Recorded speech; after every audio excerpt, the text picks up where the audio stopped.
adjustments to the agenda. The first item is adjustments to the agenda. Does anyone have any adjustments to the agenda? Okay. If not, we can move on to the approval of minutes.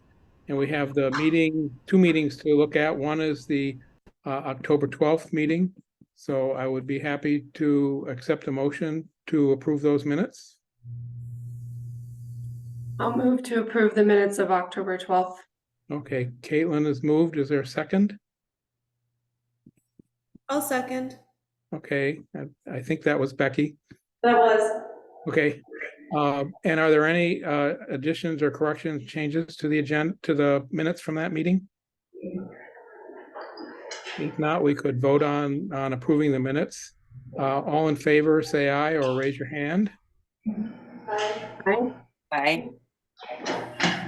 Okay, so looks like the minutes have been approved from the October 12th meeting.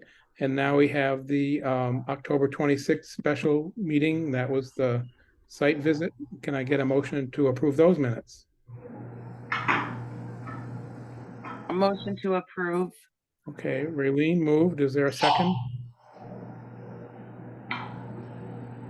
I'll second. Okay, thanks. And are there any changes or corrections to those minutes? If not, we can vote on those minutes. All in favor, please say aye or raise your hand. Aye. Okay, so those minutes have been approved. And the next item on the agenda is public comment. And this is public comment for things that are not on the agenda. So I would be happy to open the floor if anybody has comments about something that's not on the agenda. I'm not seeing any hands up or on Zoom or in the room. So we can move on to new business. And the first item of new business is interim zoning changes discussion. And very happy to see that some city councilors are here as well to participate in that discussion. As I understand it, and Janet, you can fill in if I don't explain it very well, is that interim zoning changes can be made without going through the full hearing process, but they would be approved by the city council. And the idea is that those are zoning changes that can be approved if there's immediate need or emergency. And given the housing challenges we had before the flood that have been made much more so by the flooding, it's put more people out of houses. We thought it would be good to start a discussion about whether there might be some changes to the zoning ordinance that might encourage housing. I guess my understanding is, zoning can be an impediment to development and putting in housing, but it's not the only thing that impacts whether people go ahead and do things. But I think there might be some things that we could do short term that would perhaps add some units pretty quick, some housing units.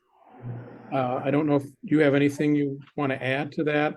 And I know you've been keeping a list, Janet, of things that have come up since the last zoning changes were approved, where there have been issues or questions.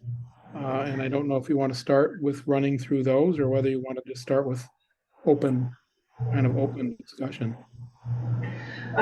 Sure, I can hit the high points. I didn't bring my specific list with me, but the bulk of them were zoning districts in areas where they were formerly commercial and now they're residential, so that's become an impediment for some people.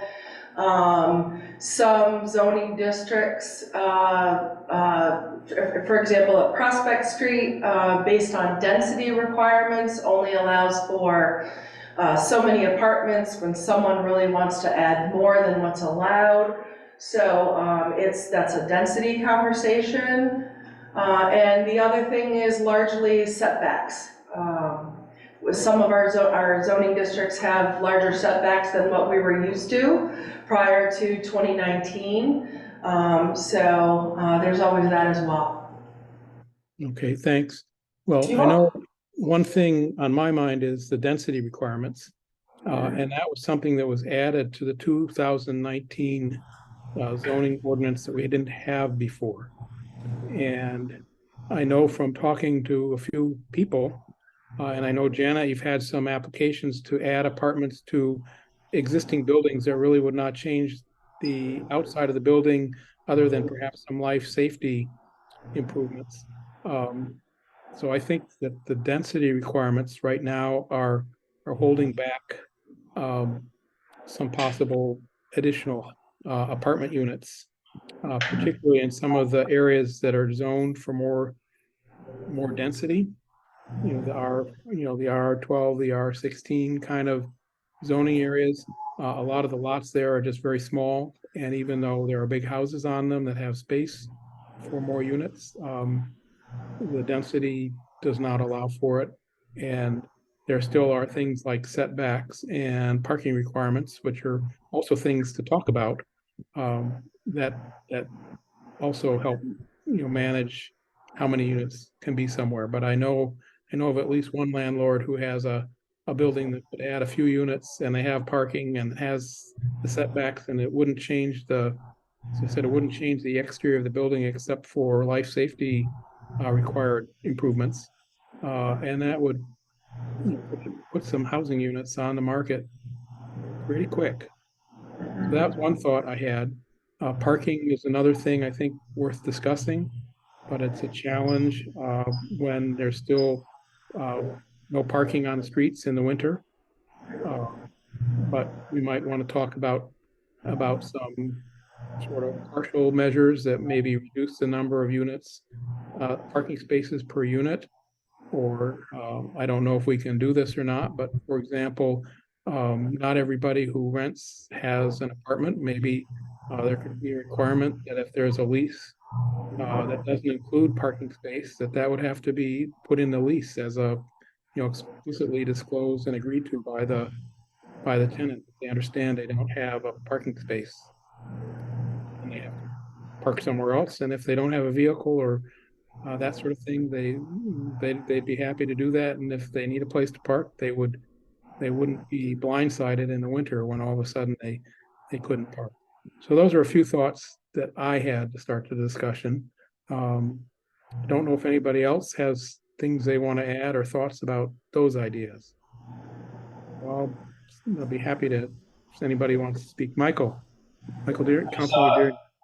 I was doing some research about some zoning stuff and density requirements that New York City is working on to kind of get more apartments.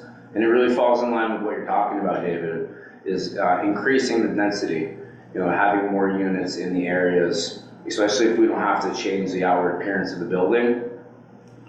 So to me, I see that is one of the biggest areas of opportunity, kind of like that low-hanging fruit we always talk about, that we could potentially add more units online quicker without having to change the entire building or to really change code in general to kind of help out with that density requirement. To me, I think that's maybe the easiest low-hanging fruit that we have to get more units online as fast as possible. Yeah, I definitely agree. I just kind of maybe you'd call it an educated guess, but not with a lot of data. I would guess there's potential for 10 to 20 apartment units in the city that could be added if the density requirements weren't holding back, because I know Janet has people come in pretty regularly who want to add an apartment and can't because of density. And as I've said, I've also spoken to people who have said the same. One of the considerations is whether, if there is a reduction or elimination of density requirements, is it done in all the zoning districts or just some of them? So I see Caitlin had her hand up. Thanks, David. Just a question. I also think that this idea of increasing density is a good one. But I'm curious, I wasn't involved in 2019 when the requirements were put in place. And so I'm just wondering if anyone could speak to the reasoning behind making that change in 2019. And would that then raise any issues that we have to consider now?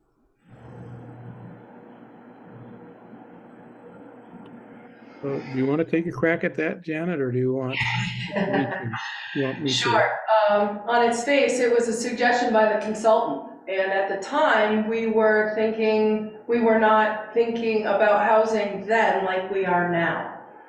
We've done essentially a 180 on what we're thinking about. So this consultant suggested it. We, at the time, thought it was gonna work fine for us. Things can change, and as we sit here today, I think it could very well change, but how it came about, that's how it came about. It was a suggestion, there wasn't any pushback. We were led to believe that it would help us, and that's where we're at. Yeah, Representative Anthony. Thank you, David. I'm delighted that Councilor Deering has come on board with the density discussion. I would like to encourage tying going forward with a removal of density with removal of the parking requirement. Been an advocate of that for quite a while. And clearly, if landlords want to offer it, they can. I totally agree with the chair that fair notice to a prospective tenant is really appropriate in this area. And of course, the city subsidizes parking in both the commercial area, the downtown area, central business district, and frankly, the parking lots that it owns never pays for themselves in terms of selling winter permits. So it's not like we don't care. It's just this appears to be an impediment and discouraging making accommodations for new housing, new residents, and trying to shore up our population, which at the moment, as Janet has just alluded to, is a problem we didn't have in 2019. And does anyone else want to add thoughts? Yes, the one. Oh, yeah, Becky. Thanks. I'd be curious to hear more about setbacks. Just like, did we have them before 2019? Did they change a lot in 2019? What are they preventing? Sure. So to recap, so everyone here understands, the zoning leading up to 2019, we had 2 residential zoning districts, commercial, general business, industrial, and now we have 3 downtown zoning districts, 3 mixed-use districts, and 4 residential zoning districts, okay? So prior to 2019, our biggest setback was 8 feet in either front, side, or rear. And so what we did when we were working on the changes, we said, based on the density of the area, the housing units per acre, and given what lot sizes are now and where houses are situated on the lots, each zoning district, residential specifically, has a different bucket of front, side, and rear setbacks. And R4, which is our largest zoning district by far, covering the most acreage of the city, has a setback distance of 16 feet from any property line. Right. We wanted that to be for housing, 10,800 square foot lots with 16-foot setbacks. So your house is somewhere set back, not up front. It mimics a true residential area. You know, the sort of history of that is the idea of single family housing on quarter-acre lots or larger, which is discouraging a lot of kind of housing. And the state statute actually changed recently, and that kind of zoning is no longer really allowed under state statute. Doesn't speak to setbacks, but in any place where there is water and sewer, you can't restrict building on a lot to 1 unit. It can be up to 4 units. And any place that a single family house can go, a duplex can go. So there's a change in the state's approach, and in fact, probably will have to change our ordinance just to bring it in compliance with the new state requirements, whether we like it or not. That's kind of the way it will be. That was part of what we had to do with the ADU changes, was bring them into compliance with the state statute. So that's another thing that will probably allow more housing units, but the setbacks, and the density, those things also are limiting factors on how many units can go in. But particularly in some of the older residential neighborhoods where there's all mostly single houses, there might be some pushback to some of those things. Don't know if that would have to come out through a discussion or hearing process or whatever, if it were interim zoning, however the city council wanted to get input. But we can make suggestions to the city council for things to think about, and the idea of this meeting was to brainstorm a little bit. Yes. So Councilor Stockwell. I think reducing the setbacks would be great, and I think increasing density would also, letting people make housing denser would also be really good. And I'm wondering about the melding of commercial property and residential property. When I think of the North End being redeveloped or being in some way redone, I think about how useful it would be to have stores that people could walk to in that area and maybe housing on top. So is there some way to do the zoning so that there's sort of light commercial is available everywhere along with residential, or is that not possible? There is some history to that. That was something that was discussed in 2019, and that probably got more pushback from residents in some neighborhoods than anything else in the proposed changes, because people didn't want businesses near their houses. That being said, the proposal that's on the table for the North End, it's a concept, but I don't think that some of the things that are proposed would actually be allowed under the zoning as it exists today. So that might be a different interim zoning change discussion for the North End, but we'll have to kind of keep track of that as the discussions about the North End and potential redevelopment go on, is to make sure that if there's a good plan that's agreed to, that we don't have things trip over the zoning. Thank you.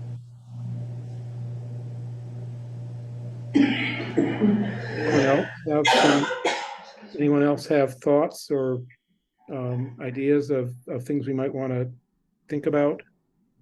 Yes, Councilor Wassisak. Hello, everyone. I also just want to thank y'all for having this conversation and for inviting counselors to come in and listen to it. I try to give distance to our local boards and committees and commissions as to not feel like things are being micromanaged. So I do appreciate the invitation. And I mean, nothing really novel, but like, yes to more, allowing more units in more spaces. Yes to the setbacks. I think, I don't want to speak for the rest of the council, but I think most of us are in the headspaces of there are no bad ideas in terms of how we respond to this, in terms of what we're willing to entertain, in terms of changes to the Unified Development Ordinance. So, I think that any restrictions that we currently have in place about what kinds of housing units can go in what portions of the city, those are things that I would like to be looking on. If there's places where we're saying we can only have so many units in such a set square miles, let's rein that back. If we have places in the zoning where right now only single family or duplexes are allowed, and I heard you, David, that S100 as passed is going to change a lot of that for us anyway. But anything we can do to get in front of barriers, I think, is what we need to be focused on. I'm not a zoning expert. I don't have all the answers, but I'm in a place of yes with pretty much everything right now when it comes to getting more housing units online in the city. So thanks, friends. Okay, thanks. And Representative Anthony, you have your hand up. Yes, to follow on Councillor Stockwell's observation, I thought at the time when Barre did its update with the help of the consultant woman, I thought we had agreed to change the ordinances so that where there already is a commercial district, that is, commercial activities allowable use, that we would allow residential in that district, but not on the ground floor. But maybe I'm wrong about that. And I thought that had a fair, I thought that that had fair support at the time. That avoids the issue of intrusion where commercial is not already established.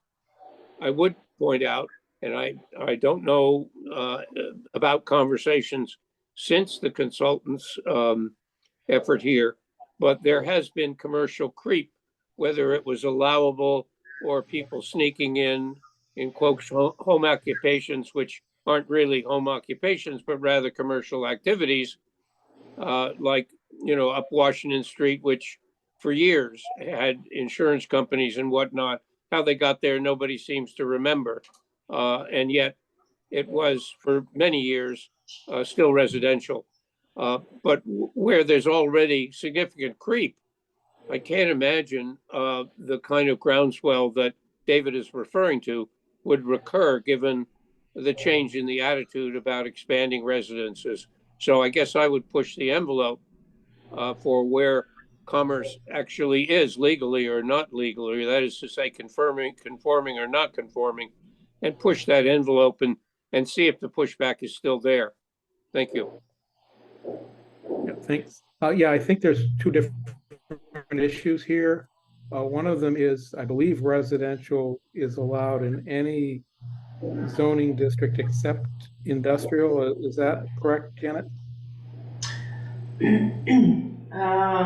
Let me pull up the use table.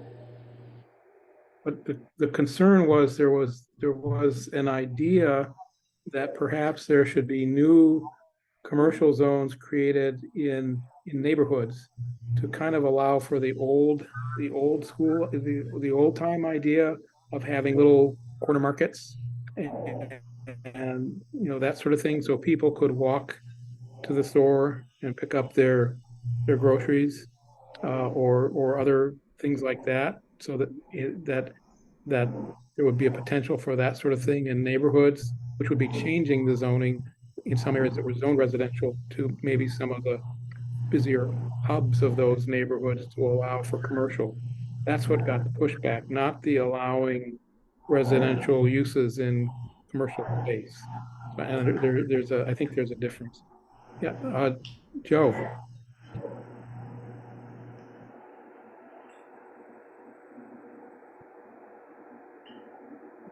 You're muted right now, Joe. Sorry about that. Yeah, and I got my other audio issues cleared up as well. Just I forgot to turn off the mute button. So I do want to mention, follow up one thing Representative Anthony just said is even if there was pushback on the past on that, I don't think there's any reason not to try it again because things change. I mean, there might not be pushback now. So I think that's definitely worth. I think any ideas are worth pursuing right now. And then to follow up one thing from what Teddy was saying in terms of just increasing, density and whatnot. One of the things I recall when we did the site visits I think it was last fall, in some of the neighborhoods we looked at then, where there were many cases where there were houses that wouldn't pass muster under current zoning just because zoning has changed in the interim and whatnot. So I think a lot of these things that we're talking about doing wouldn't necessarily impact the character of the neighborhood because a lot of the houses there don't meet the current standards anyway. So I think it's definitely worth looking, especially in those cases where we can look at something to change something to match what's already there and what we could do to increase density. And so yeah. Representative Anthony. Thank you. Just a little bit of history. This predates Janet. Some of the pushback, I think, arises from the rather bitter disappointment that the city incurred on Washington Street when it tried to prevent the convenience store from going in just above Quality Market, and it was beat in Superior Court because it had a flimsy definition of a neighborhood store. And the appellant, Simendinger, actually argued that because the general store that used to be next door sold kerosene, then he was allowed to have a gas station. I'm not excusing the court's behavior in that ruling, but I am just forewarning that part of the pushback was because of the outrageous loss of that suit that otherwise would have barred convenience stores on Washington Street. If you're very careful about the allowing retail use and confining it to neighborhood stores and being very careful about the definition, I suspect some of the pushback will melt away. Thank you. Thanks. Yeah, one other comment I want to make is I think these are all good ideas and good to discuss. We also have a grant for doing a more detailed zoning review and update. And the challenge that the city's had is finding a consultant to spend that money on to do the update. So I think we have to be careful about what we do with interim zoning, which I kind of view as find the low-hanging fruit versus some other things that might be more systemic changes. So I kind of view density as a low-hanging fruit sort of thing. Parking might be a low-hanging fruit, depending on how one looks at it. And I think some of the setback requirements might also be low-hanging fruit. There might also be things that could be done that would be conditional uses, so that there could be a review of proposal. If somebody wanted, for example, if somebody wanted to not have parking meeting the standards, perhaps there would be an avenue that they could demonstrate that it's not necessary in that location, either because there's other parking available nearby, or they don't expect to have tenants, that many tenants won't have vehicles, or they agree to put something in their leases disclosing no parking. So I think that would be another way to do interim things that wouldn't be kind of as permanent or without kind of going through a broader view. But just remind that the interim should be kind of intended to address immediate things, and I would hope that we can find a consultant and do the more deeper dive into the zoning and some of the ideas of what neighborhood should look like and so on. I would love somebody to push back on that, but I'm just trying to give some thoughts about what we maybe should be doing short term versus a little longer term.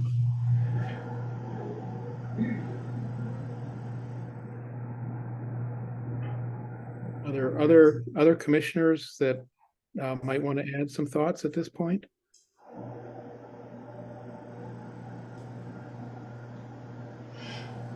I have since I don't see any hands raised, another thing that we should try to talk about to see if it's worth trying to do under interim zoning is the demolition requirements for homes in the city.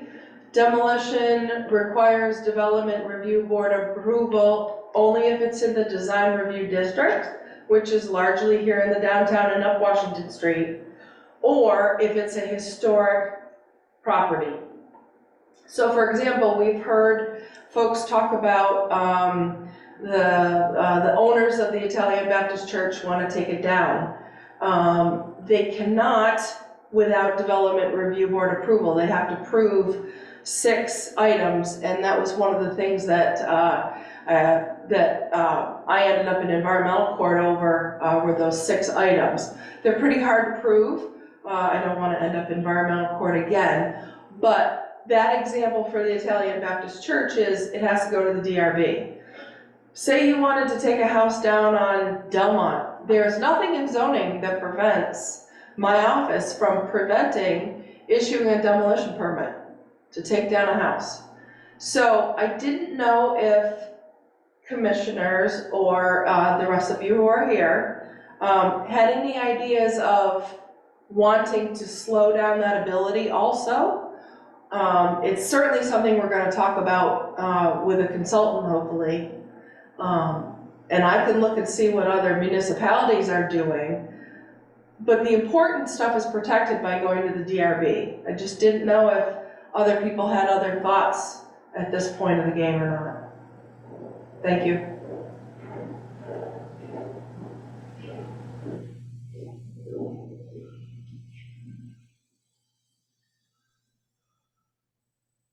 I'll just jump in. I need to unmute. I'll Go just ahead. jump. Yeah, I said go ahead, but I was muted. Sorry. So Janet, I just wanted to understand a little bit more about that idea.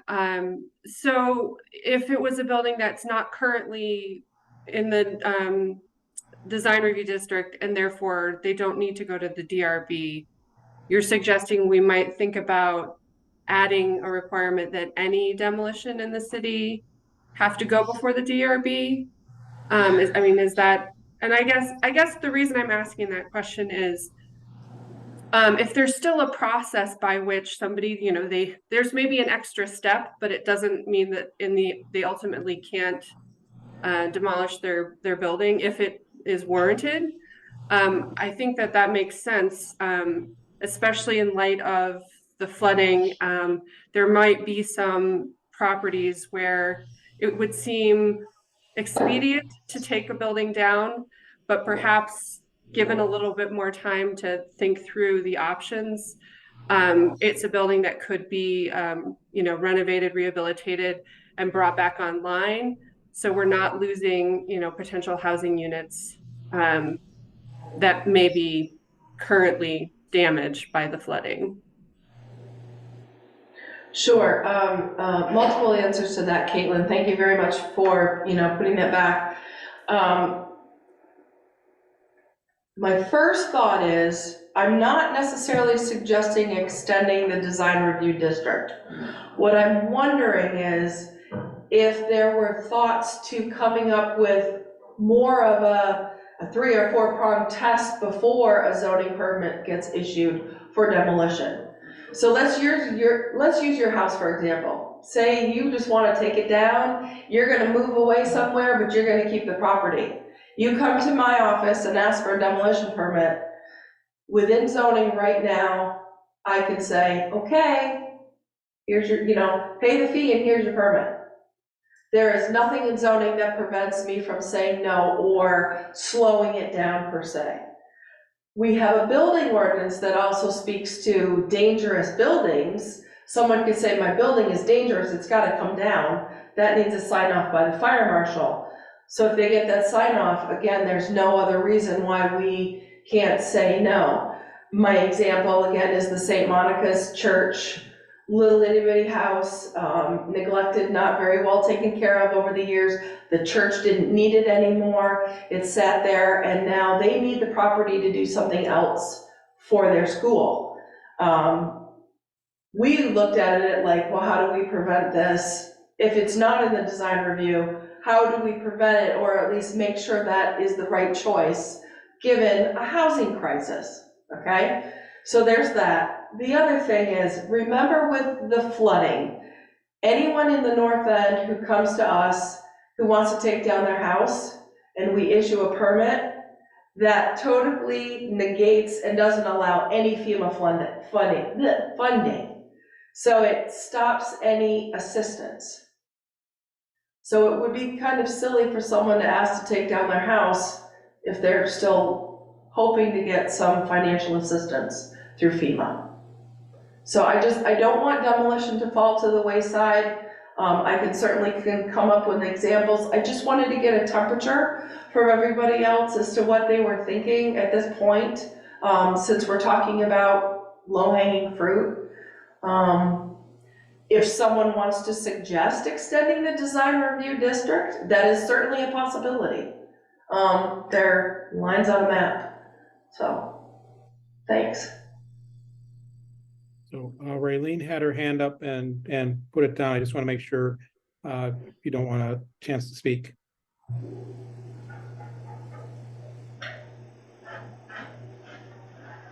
Okay, we can move on to Representative Anthony. Again, a little history. I was opposed when the change was made that Janet is referring to, namely, treat this as an administrative matter with no guardrails. It used to be that demolition permits had to go before the council. I cite the famous example where developers wanted to take down what was then known as the Nichols Block, which became the home of Studio Place Arts. And I also lived through the controversy of taking down part of St. Monica's. And the council seemed to be a good forum because, after all, we have to answer to voters for our decision. But I am very respectful of David, the chair's observation that some things shouldn't be an interim zoning. I would add some guardrails, if not an outright ban on residential units being demolished for the interim, and then kick that down to a more searching discussion, as David, I think, suggested for several other topics, after we can take a deep breath and actually be more thoughtful about it. But I'm opposed to the situation now where it gives Janet no discretion to refuse because there are no guardrails. Thanks. Okay, thanks. I have Caitlin and then Joe. Thanks. Yeah, I'm actually just going to now echo what Peter said. I don't think something like extending the design review district should be done on an interim basis. I would think that should be a fuller discussion. But I do like the idea of some interim guardrails, just because we're in a housing crisis, and it seems silly that there would be no opportunity to just take a second look at any demolition, particularly if it involves housing units. Joe's up next.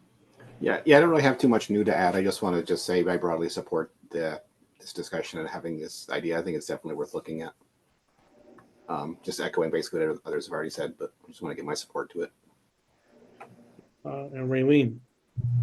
The same. I just want to give my support to having guardrails and to really have a good, hard discussion about whether or not somebody can just, in the instance like Janet gave, where somebody wanted to move away and just keep the land for maybe someday, doesn't seem like a great idea at the moment, that's for sure.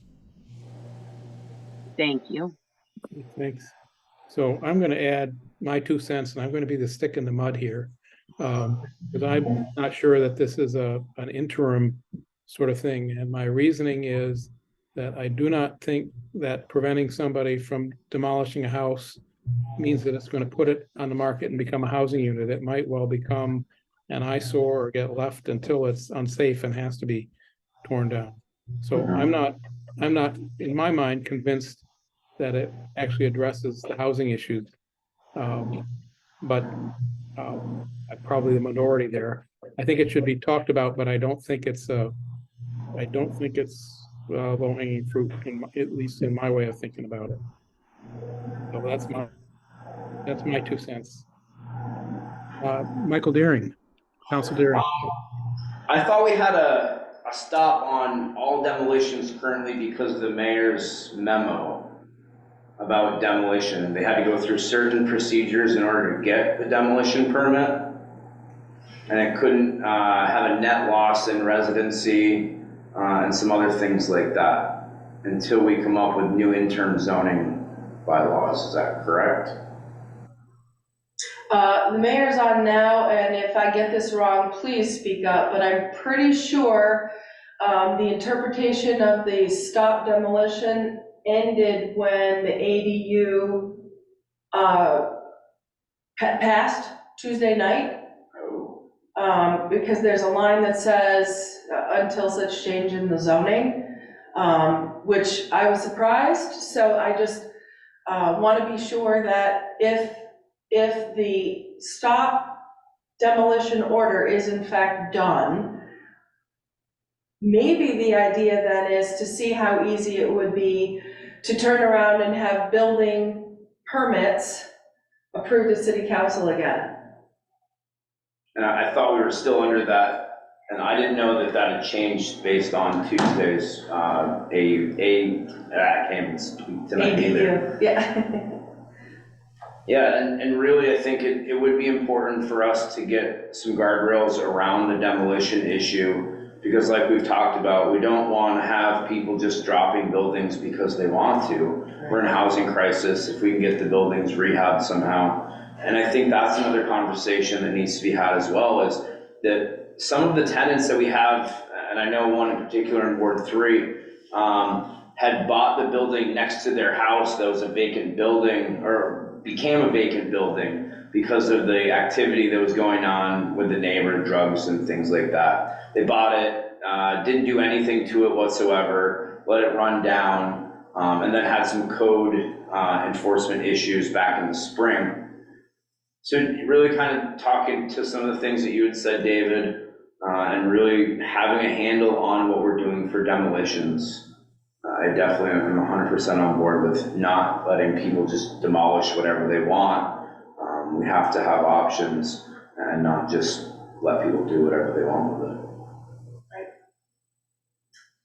Jay, can you clear up that proclamation? Yeah, and David, so the proclamation said, the order said that until such time as the city council adopts interim or permanent zoning bylaw amendments, which we did on Tuesday. And so I don't know, I mean, it could be pushed out maybe to the effective date, since those won't be effective for 30 days, but it says on adoption. So I think it's neither here nor there that it's been lifted. Okay. I think that it's important for me, if you all agree, is to find out, because we were issuing building permits and then the list is going to city council, permits already issued, city council was either saying yay or nay. So I think the process to get approval for building permits in front of city council needs to occur a little bit differently. And if that helps until such time as we can find a consultant to help us really change all the zoning, that might assist us better making sure no unwieldy demolition starts to occur. And I think that could be relatively simple.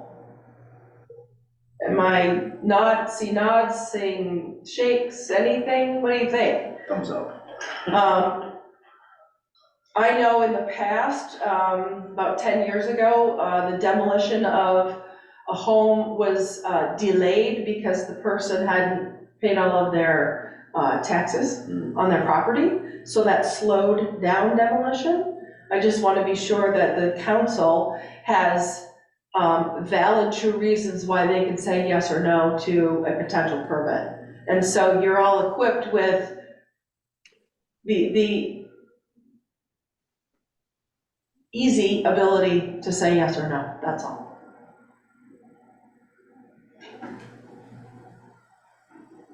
Does anyone else have comments or thoughts about potential interim zoning changes? We put parking on the table, but didn't really talk about it in as much detail as we've talked about some of the other issues. I'd like to explore what we might consider there in terms of reducing or eliminating parking requirements, especially if we see this as an interim thing that could be updated in a year or two when we find our, like with this consulting process. It might give us some good information about whether that change is as terrible as some people might think it'll be. Okay, I have Sam's, Councilor Stockwell. Hi, I'm actually responding to your question about are there other ideas about interim zoning changes? And one I would like to see is building size and building materials. I think if we could make things faster, and that involves some materials that are not typically allowed, that we should do that as an interim zoning change. And building size, a house is supposed to be 500 square feet. Is that the minimum size? It's in the 220 for a single bedroom dwelling unit. Or if you wanted to build a studio, whether independently or create one within an apartment building, that's 150 square feet. And houses?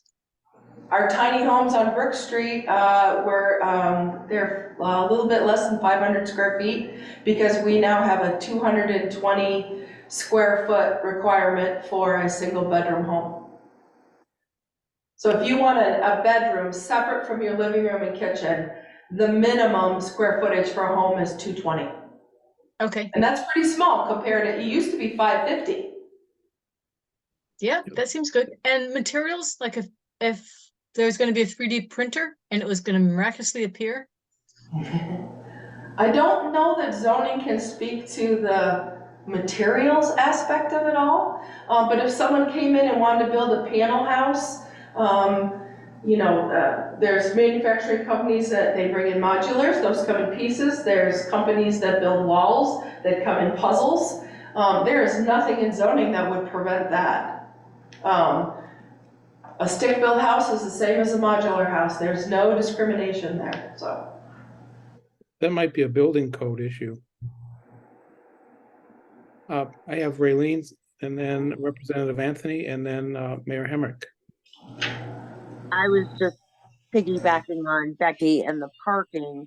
And I know at one point we had all discussed, maybe even briefly, but talking about some point maybe doing a model like what Montpelier does during the winter parking ban, where opposite sides of the street for evening parking. And I wondered if that was still anything that anybody was thinking of. Okay, I know that at the last city council meeting, the city manager talked about some work that's being done trying to address the winter parking thing. I don't know, Mayor Hemrick, do you want to maybe comment on that? Yeah, just quick comment. My understanding, Raylene, is that that's the parking is under a separate ordinance. It's not the unified development regulations, but the manager is looking at like a notification system. And I think that's what the staff wants to put in place first. And then once they have a really solid notification system, then they can go back into the ordinance and council could approve modifications to when and where people could park, which could include like one-side parking or only parking bans when there's a snow event and things like that. Yeah, I think there's two issues. One is the zoning, I think requires, is it 1.1 parking spaces per building unit? And so that's within the zoning, and that's something that could be changed to a lower number or eliminated. But that doesn't address the other part of it, which is in the traffic ordinances. So there's really two pieces.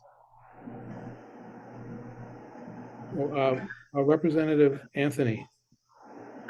I just wanted to go back to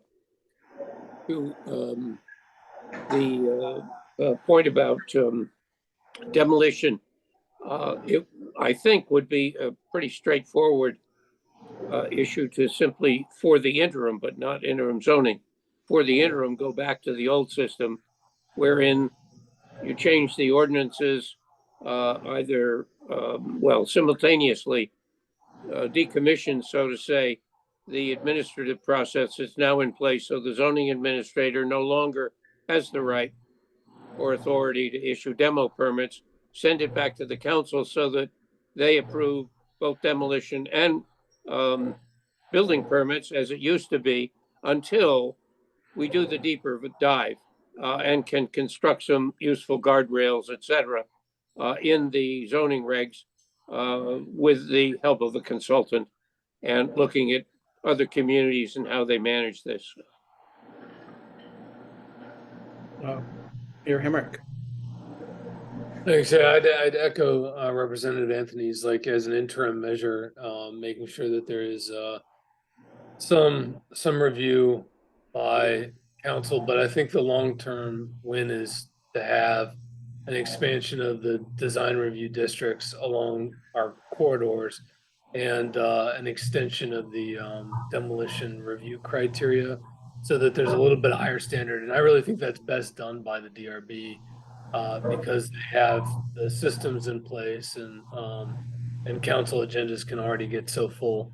So I think in the long term, it's really should be a DRB function, but have some clear standards. David, to your question about what other elements in interim zoning, I think I mentioned some last time, but I just reemphasize that I think there needs to be a look at the density requirements throughout the city, and I know you've mentioned that. But in the absence of density requirements, I think then it comes down to housing types or the use table. And on those, I think, if a building meets the allowed use and they can meet the setbacks and the height and other standards, then I think the density is really a superfluous standard at that point. And one use that I hope that the commission really thinks about and staff is townhouses because they're homes with their own footprints, so they could qualify for conventional financing if established on their own lots.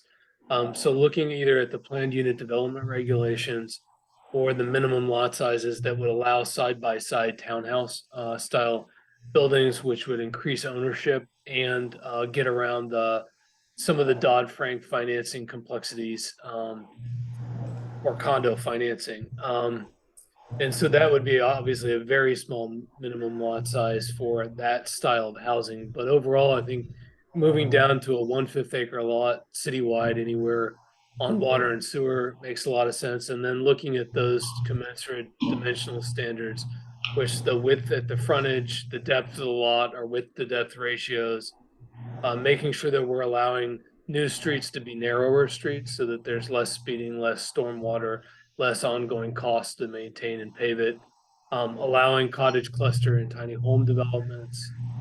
If you can't get rid of parking requirements altogether, if you're not feeling there as a commission, I hope you consider some waivers that get at some of the nuanced circumstances that might allow reductions in the base parking requirements. And I think those are the things that would be on my list. And if you need those in writing, happy to send those in writing too. Okay, thanks. Anyone else? Okay, so I think maybe there's some ideas that we should work on, and I'm hearing some consensus on. One is eliminating density requirements. Another is taking a look at lot sizes and setbacks. Another is parking. Another is building demolition permit process. Have I missed any? I think the building permit coming to the city council or DRB, I think we have to be careful about, because there's a difference between if somebody wants to build a deck on their yard, that's very different than building a new structure, a new living unit. So we need to think about what the volume of those things are and when we're unnecessarily delaying things as well. That was the list that I heard. Did I miss anything? Did I miss anything else, Janet, that you're thinking about? Not for our interim, no. So I think maybe the next step would be to try to get some simple language drafted, or at least looking at the current zoning and seeing what changes would be made to make these interim changes. And perhaps that could come back to the planning commission and then be sent on to the city council. If once the planning commission is comfortable that the stuff makes sense, then it can go to the city council for consideration. Does that make sense to people? Or does it not make sense to anyone?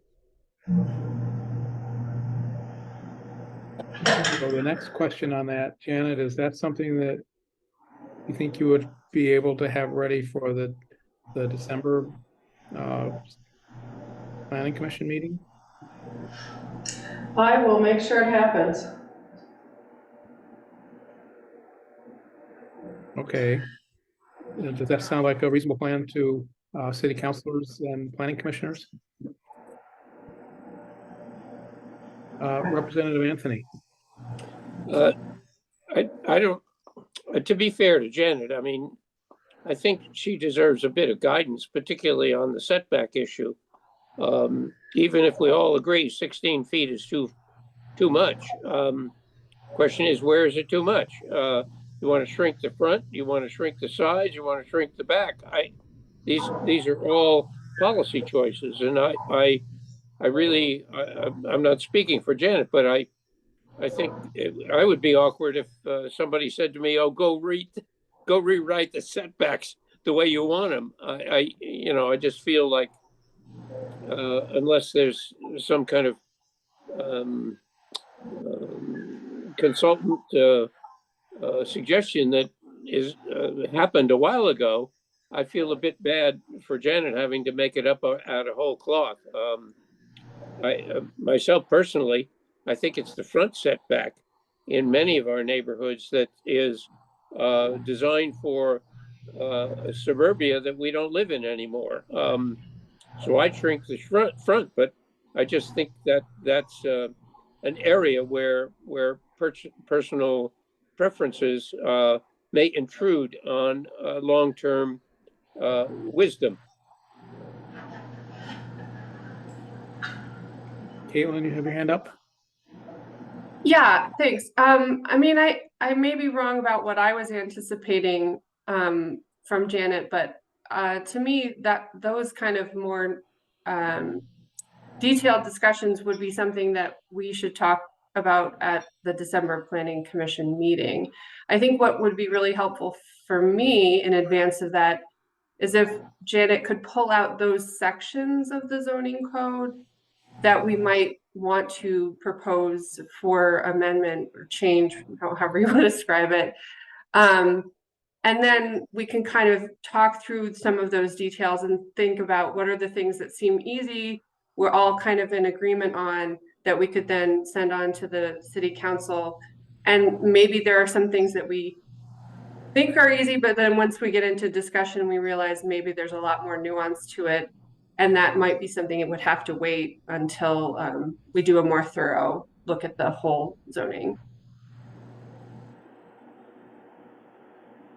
Thanks. Anyone else have anything you want to add to the discussion of interim zoning? So I will ask Janet, are you comfortable with moving forward with what you have now, or is there more direction or information or thought, comments you would like to help you do this?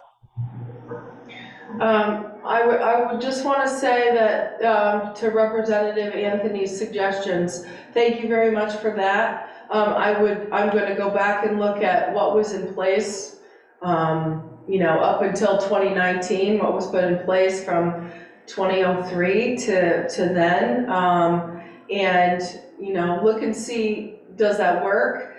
Maybe not necessarily just go back to 9, 9, and 9, or 8, 4, and whatever it is. Certainly, like we said at the beginning of the meeting, there's a reason at the time we changed setbacks, because we were looking at housing and the city in a much different way, 4 or 5 years ago. And I have plenty of people I can reach out to. I have listservs. But it's going to be suggestions for sure. The only other thing that I wanted to make sure that you knew, I wanted to put on the list for number 5 is fix some of the zoning districts that are just didn't make the mark. You can't make a commercial property that's been commercial forever and will continue residential.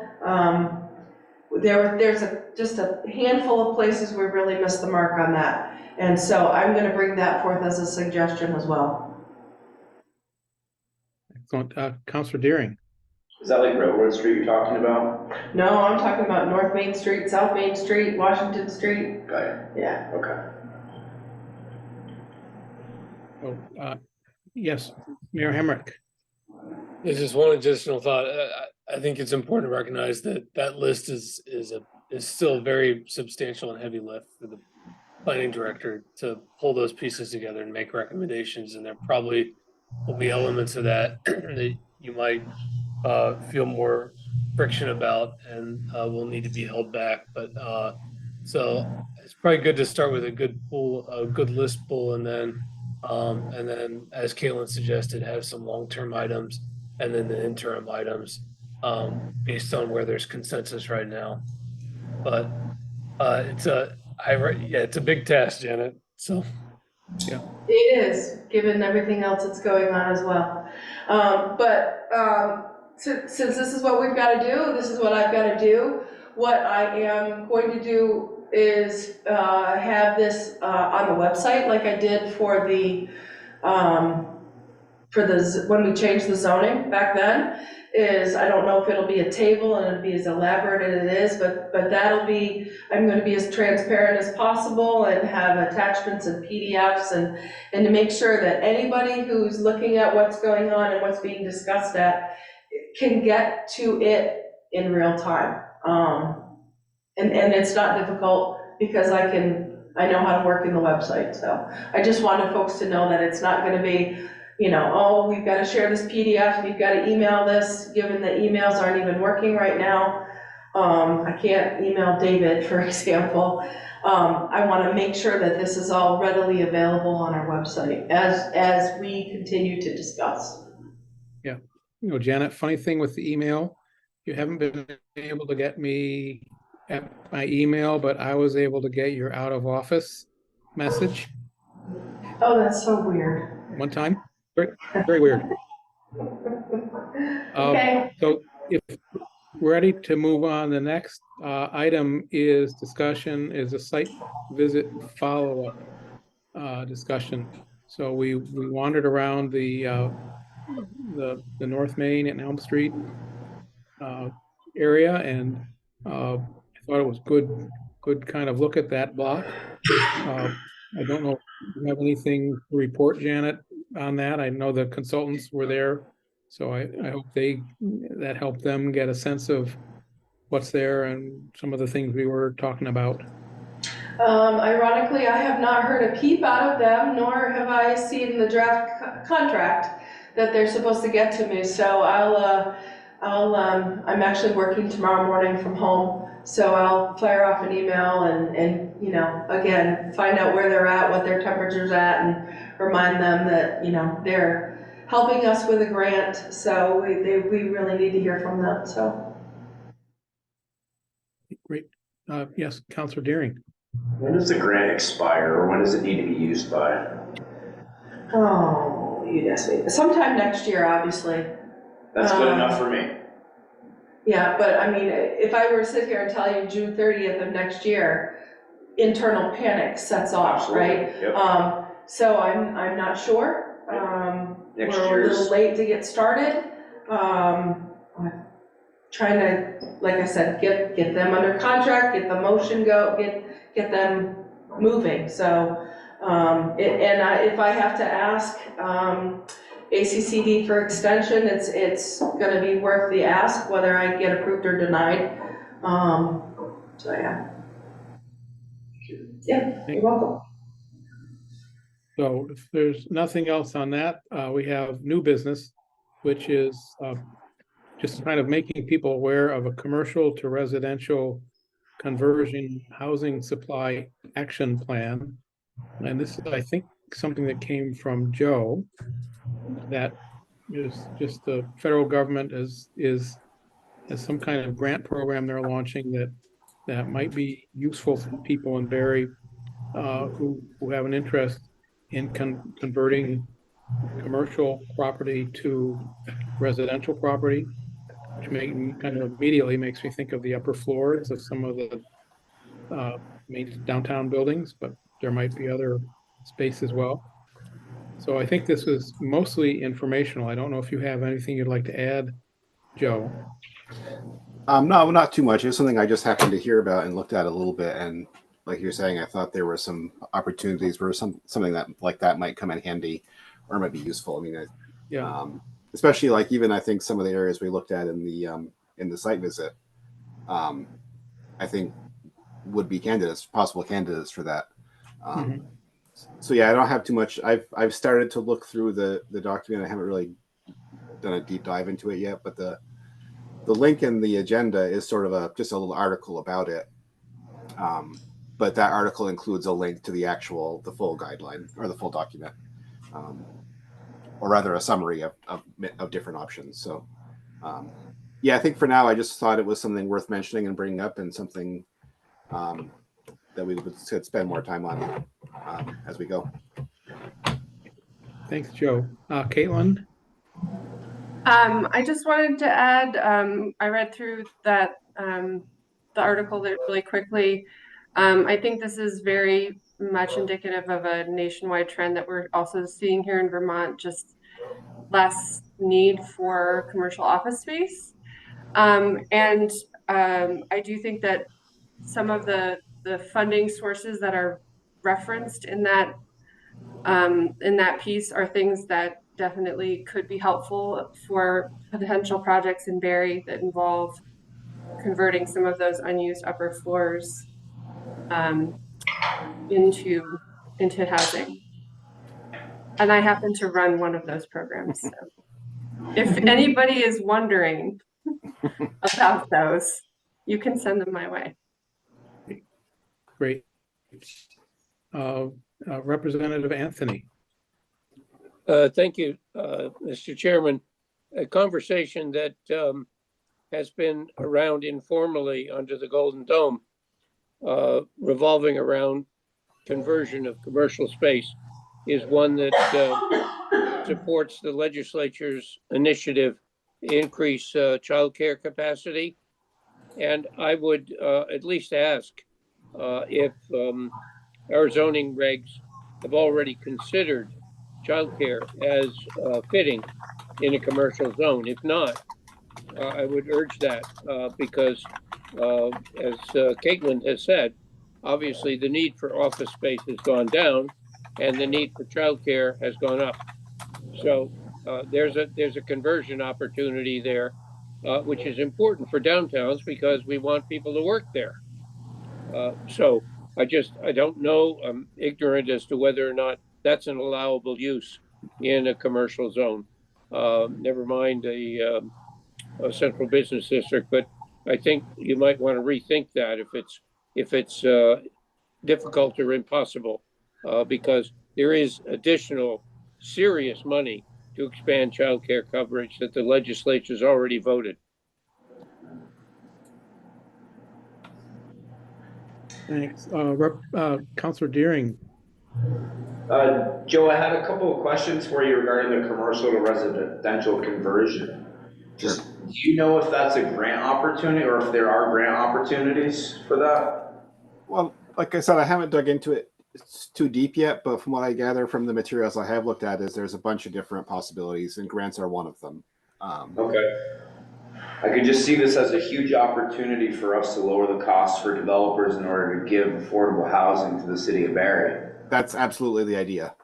I've been looking at ways that we can create those affordable housing units without having rent control, and really helping everybody. Yeah, so thank you for bringing that up, and it really is kind of exciting to think about the possibilities that we could have with the commercial to residential plan of converting those, because we do have some commercial buildings that could fit into some really nice residential area. Yeah, definitely. Well, that's why I just happened to hear about it and a light went off. It's like, this is something we could use. So I'm glad to hear you say that, because I think we're on the same page. Councilor Wozniak. Just my plug for rent control being great. I had to. Okay. Is there anything else on that?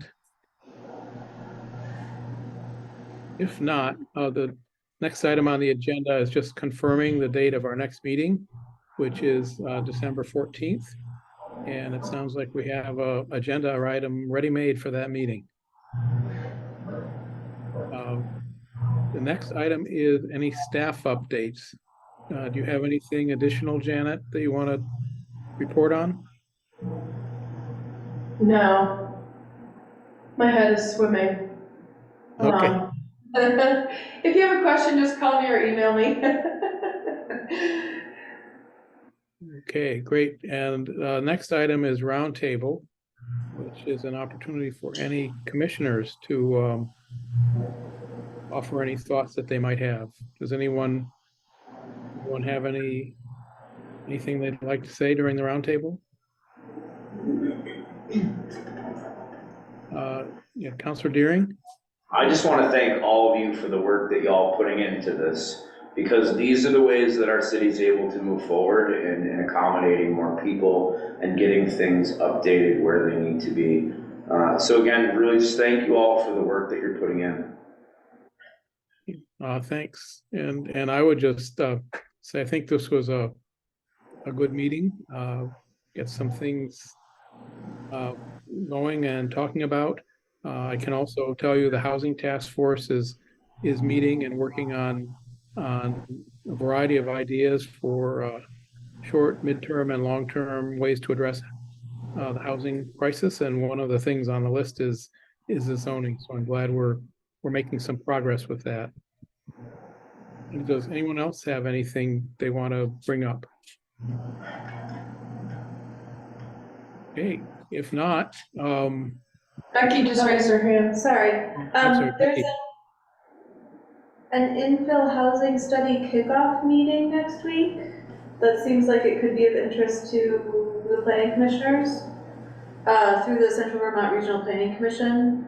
It's at, I'll just forward this to do I forward it to you, Janet, or can I just forward it to You you? can share it with everybody. Okay. Yeah. Okay, since we've talked about it, it doesn't break any open meeting laws. Okay, I'll just forward that and then everyone will have the information you want to attend. Yeah, it's on, I think it's next Wednesday, the 15th. Yes. And it's at the Church of the Good Shepherd. And I don't know if there's going to be a capability for remote. I'm hoping maybe there will be because I can't attend in person, but I might be able to attend remotely. Anything else? Okay, if not, we could have a motion to adjourn. I'll move. Okay, we have a motion. Is there a second? I'll second. Okay, Kate, 1 second. All in favor, say aye or raise your hand. Aye.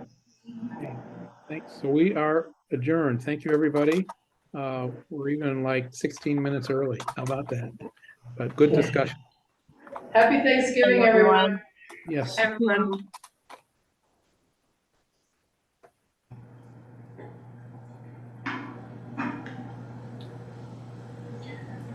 You need to be able to see.